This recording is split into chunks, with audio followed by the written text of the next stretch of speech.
بسم الله الرحمن الرحیم. درنو او قدرمنو لیدونکو السلام علیکم ورحمت الله وبرکاتو. تاسو روغتیا او سلامتیا زما هیله ده او مطمئن یم چې تاسو به تیر درس تعقیب کړی وي. د یو ځل بیا ستاسو په درنه خدمت کې راغلی یم. ستاسو لپاره د بیولوژي مضمون د 12 ټولګي دوه نوي موضوعګانې تشریح کوم. یو د کلینیفیلټر سینډروم. کلینیفیلټر سینډروم ناروغي یوه جینیټیکي بېنظمي ده. یوه داسې ناروغي ده چې په هغې کې په ارثي موادو کې تغییر منځته راځي د مختلفو لاملونو په واسطه باندې او بالاخره شخص په کلینیفیلټر سینډروم ناروغي باندې اخته کېږي. اوس داسې وایو کلینیفیلټر سینډروم ناروغي داسې تعریفوو. کلینیفیلټر سینډروم ناروغي په هغه نارینه‌و کې چې د دوو نورمالو جنسي کروموزومونو پر ځای باندې څو غیر نورمال جنسي کروموزومونه ولري، دا ډول ناروغۍ ته کلینیفیلټر سینډروم ناروغي ویل کېږي. کلینیفیلټر سینډروم ناروغي هغه ناروغي ده چې په نارینه‌و کې د دوو نورمالو جنسي کروموزومونو پر ځای باندې څو غیر نورمال جنسي کروموزومونه هغه زیاتېږي. نو په همدې اساس باندې دغه ناروغي منځته راځي. انسان څو کروموزومونه لري؟ 23 جوړې کروموزومونه لري. 23 جوړې کروموزومونه لري. 22 جوړې کروموزومونه د انسان هغه جسمي دي. یو جوړه کروموزوم چې دی هغه د انسان چې دی هغه جنسي کروموزومونه دي. د جنسي او د جسمي کروموزومونو دنده مکلفیت هغه ما په تیرو درسونو کې ویلی وو. جسمي د جسمیت د ټاکنې او جنسي د جسمیت د ټاکنې مسئولیت لري. دا فرض کې یوه ښځینه کروموزومونه مو ولیکل. که یو نارینه مونږ فرض کړو 22 جوړې جسمي او یوه جوړه جنسي کروموزومونه لري. اوس کله چې ګمیټونه منځته راځي، ګمیټونه خو د یوې بشپړې حجرې نیمه کروموزومونه لري. د یوې بشپړې حجرې پر ځای باندې د یوې بشپړې حجرې چې کوم کروموزومونه دي چې هغه 46 دانې د هغې په نیمه ډول سره کروموزومونه لري چې هغه څو دي 23. نو کله چې ګمیټونه منځته راځي د یوې بشپړې حجرې نه، نو 22 دا معنی چې 22 دانې که ډبل ای ولیکل شي بیا به د جوړې معنا ورکړي چې 22 جوړې، خو اوس مو ولیکل 22 دا معنی چې 22 دانې پلس لازمه دا ده چې د کروموزومونه مساویانه تقسیم شي او ګمیټونه منځته راشي، خو نه تقسیمیږي. دا ډبل ایکس یو باید یو ګمیټ ته لاړ شي، بل باید بل ګمیټ ته لاړ شي، خو دا مساویانه تقسیم نشي. دواړه دې ګمیټ ته لاړ شي. بل ګمیټ چې کله د دغې بشپړې حجرې نه منځته راځي 22 پلس جنسي کروموزوم به کوم راشي؟ 0. اس برا نشي ځکه دواړه جنسي کروموزومونه دې حجرې ته لاړ شوي دي. نو دا به بل ګمیټ منځته راځي. خو دا غیر نورمال ګمیټ شو او دا هم غیر نورمال ګمیټ شو. دلته وګورئ 22 پلس ایکس دا معنی 22 دانې دلته 22 جوړې وکنه 22 دانې به دلته یو ګمیټ ته راشي او دا دوه جنسي کروموزومونه دي، یو به یو ته لاړ شي بل به بل ته لاړ شي. نو 22 پلس وای دا هم نورمال ګمیټ دی او دا هم نورمال ګمیټ دی. اوس که چېرته داسې وشول چې د دې ډول نارینه چې ګمیټونه یې نورمال دي د دې ډول ښځینه سره چې ګمیټونه یې غیر نورمال دي یو ځای والی وشي، مثلا دا راشي د دې نارینه سره یو ځای شي. هغه ګامیټ چې سپرم دی دغه ګامیټ چې اوم دی که چېرته دوی سره یو ځای شي نو په نتیجه کې به څه شی جوړ کړي 22 ډبل ا دا معنا چې 22 جوړې کروموزومونه. ما تېره ورځ د ا باندې خبرې کړې وې چې ا د اټوزوم معنا لري د جسمي کروموزومونو معنا لري. کله چې ډبل ا شي نو ډبل اټوزوم 22 ډبل اټوزوم کروموزومونه دي چې جمله څلور څلوېښتانې کېږي پلس دلته څو جنسي کروموزومونه دي 2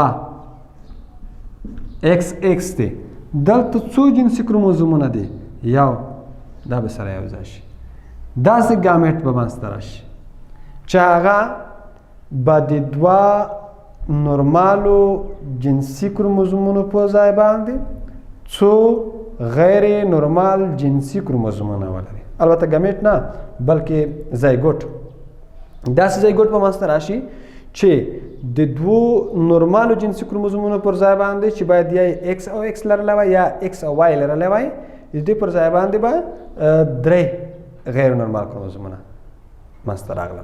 نو په همدې اساس باندې موږ وایو چې دغه شخص دا په کلینیپیلټر سینډروم ناروغۍ باندې ککړ دی یا په کلینیپیلټر سینډروم ناروغۍ باندې اخته دی. څوک چې دا ډول حیثیت ولري دې ته کلینیپیلټر سینډروم ناروغۍ ویل کېږي. یاد مې وي چې داسې هم کېدلی شي ځینې وختونه چې دغه ایکس چې دلته په نورمال ډول سره ترې جلا شوی دی د دغې حجرې څخه دا هم ځینې وختونه شاید دې ته لاړ شي دلته صفر وشي. که دا ډول ګامیټ یو ځای کېدی د دغې ګامیټ سره نو بیا به دا ډول حالت منځته راوړي 22 ډبل ا پلس ایکس ایکس یو ایکس خو بله مې اضافه شو 3 ایکس او وای هم راتللی شي 4 ایکس هم وای راتللی شي 5 ایکس ان تر 6 ایکس او وای پورې هم راتللی شي. نو 6 ایکس څومره چې د ښځینه جنسي کروموزوم چې ایکس دی د هغې زیاتوالی کېږي نو په همغه اندازه سره د نارینه اوصاف هغه ښځینه ورته اوړي یا په نارینه کې د ښځینه اوصافو زیاتوالی منځته راځي. دې ډول ناروغۍ ته زموږ او ستاسو په ټولنه کې یو نوم اخلي چې نرخیزی همغه ناروغي ده چې د کلینیپیلټر سینډروم ناروغۍ په واسطه باندې منځته راځي. او بل دا ده چې دا ډول خلک چې څومره د ایکس کروموزومونو تعداد په دې کې زیاتېږي په هماغه اندازه سره د ښځینه اوصاف غوره کوي. هغه اوصاف هغه خصلتونه چې یوه ښځینه یې لري کټ مټ په دغې نارینه کې پیدا کېږي. هغه څه سره چې ښځینه مینه لري هغه که ګنډل دي هغه که نور کارونه دي چې مثلا ښځینه ورسره زیاته علاقه لري د هغې سره به دا هم زیاته علاقه لري. بل دا ده چې په دې ډول خلکو وجودونه به ډېر قوي وي غټ وجودونه به ولري غټ غټ قدونه به ولري اوږدې د پښو د لاسونو اوږدې اوږدې ګوتې به ولري او تر څنګ دا ډول خلک د عقل په لحاظ باندې ډېر وروسته پاتې وي یعنې ساده به وي ساده خلک به وي او تر څنګ دا ډول خلک حیثیې کوچنی وي او سپرمونه نشي تولیدولی یعنې دا معنی چې شنډ وي اولادونه نشي راوړلی نو دا ډول خلک په دې ناروغۍ باندې ککړ وي. دا د کلینیپیلټر سینډروم ناروغي چې ما تاسو ته پرې بحث وکړه. اوس راځو جینیټیکي بېنظمیو ته. په لنډ ډول سره وایو جینیټیکي بېنظمۍ په ارثي موادو کې د تغییر او بدلون په اساس باندې منځته راځي. ارثي مواد څه دي؟ جین دی او کروموزوم دی. په جین کې تغییر په اساس په کروموزوم کې د تغییر په اساس جینیټیکي بېنظمۍ واقع کېږي. که جین له نورمال حالت نه غیر نورمال حالت ته واوښتو او که کروموزوم له نورمال حالت څخه غیر نورمال حالت ته واوړي دا ډول اوښتل یا دا ډول حالتونه به د جینیټیکي بېنظمیو سبب کېږي. جینیټیکي بېنظمۍ دوه ډوله دي یو مخکې له زیږون څخه دي او یو وروسته له زیږون څخه دي. هغه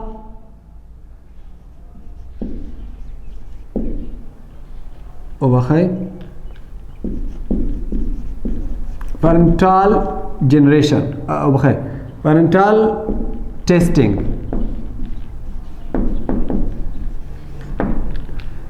مخکې له زیږون څخه تشخیص د جینیټیکي بېنظمیو دا په دریو طریقو سره کېږي. لومړنۍ طریقه یې امنیوسنتیسس ده.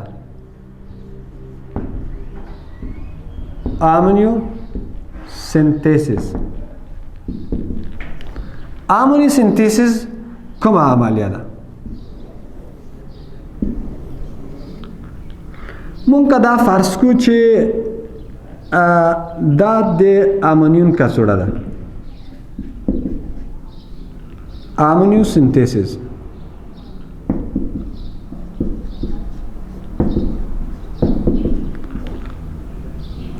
وخدا کمنیون فرض کو امنیوسنتیسس خو عملیه ده. امنیون دا کڅوړه دا غشا د امنیون کڅوړه یا غشا ده.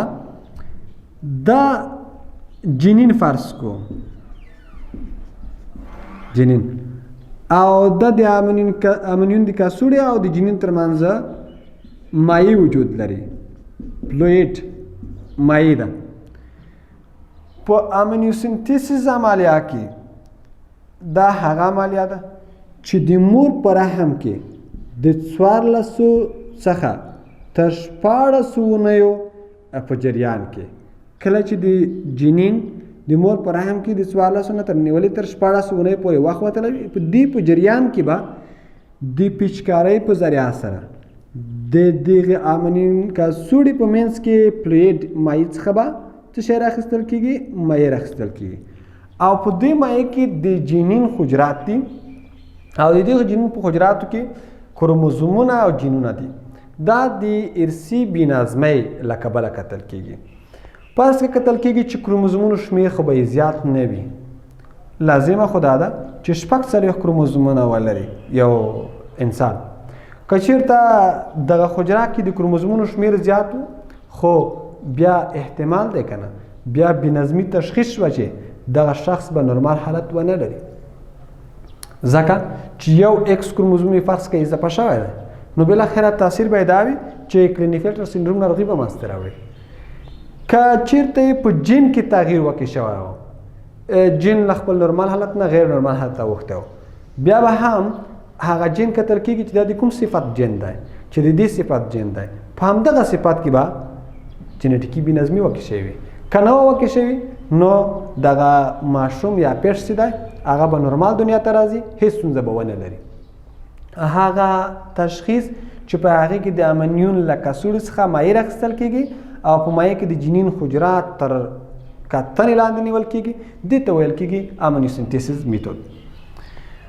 بل راځو څه شی دی؟ کاریون میتود دی. کاریون میتود په دې کې داسې کېږي دا مونږ او تاسو ورته نوم وایو. دغه د نوم څخه داسې یو ټیوب راوتلی وي د امنیون له کڅوړې سره وصل شوی دلته پلاسینټا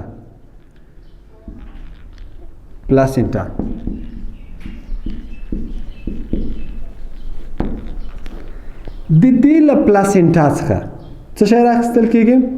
حجرات راخیستل کېږي. دا حجرات د جینیټیکي بېنظمۍ له طرفه کتل کېږي.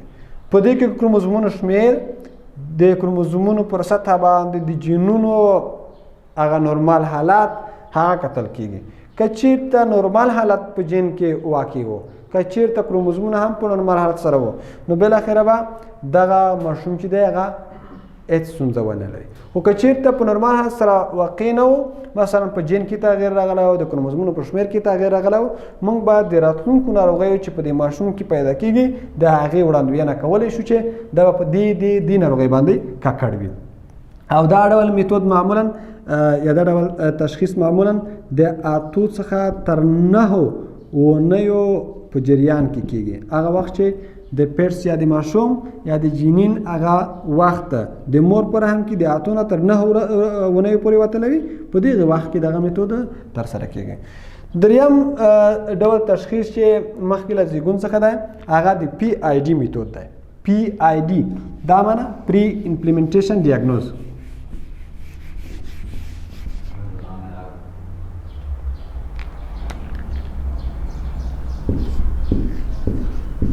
pre-implementation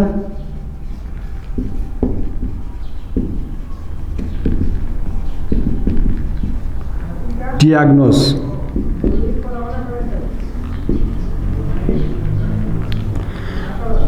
یعنی په لانډو کې ورته PID ویل کی PID مخکې له زیږون څخه تشخیص. د دې هدف دا دی چې کله د سپورم جامع اوم